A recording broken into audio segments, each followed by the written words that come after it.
Simultaneous to the health crisis that killed almost 640,000 people in Brazil, the social crisis is on the rise and is expected to leave the 14 million unemployed citizens in the nation in 2022, according to projections of the labor organization Sin Ocupación, No Occupation. As a result of this, many Brazilians involved themselves in informal activities to support their families. Andre Vieira has a story concerning this issue. From the beginning of the pandemic in 2020, over 7 million Brazilians incurred in informal economic activities. Official figures estimate 38,600,000 workers are in this state, in a country where labor achievements are subject to constant reforms since the coup in 2018.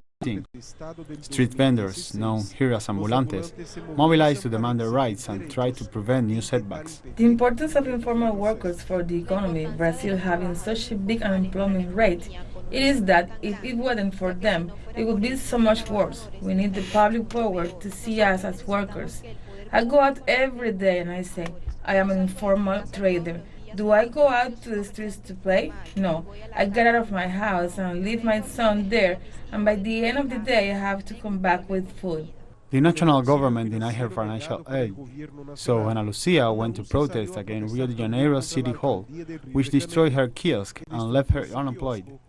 Like her, 12 million Brazilians lack a job in a country that has experienced an above 10% inflation rise in the last 12 months. It's getting worse every day. It's more difficult for a poor person to eat meat nowadays. It is difficult for poor people to feed themselves right because everything is more expensive, way more expensive, and our situation only gets worse without a job. The ambulantes also demand the cease of all repressive activities carried out by the different forces of the public security against them and their merchandise.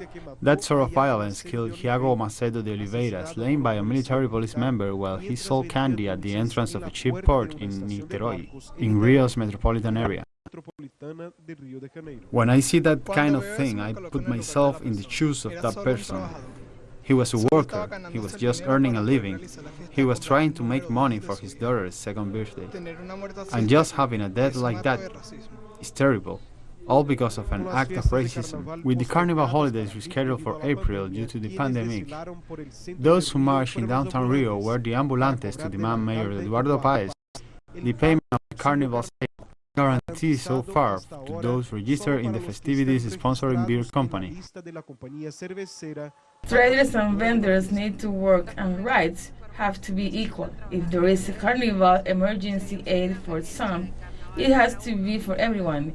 Besides, from being an informal worker, I am a victim of the state. My son was killed by the state. It only affects me.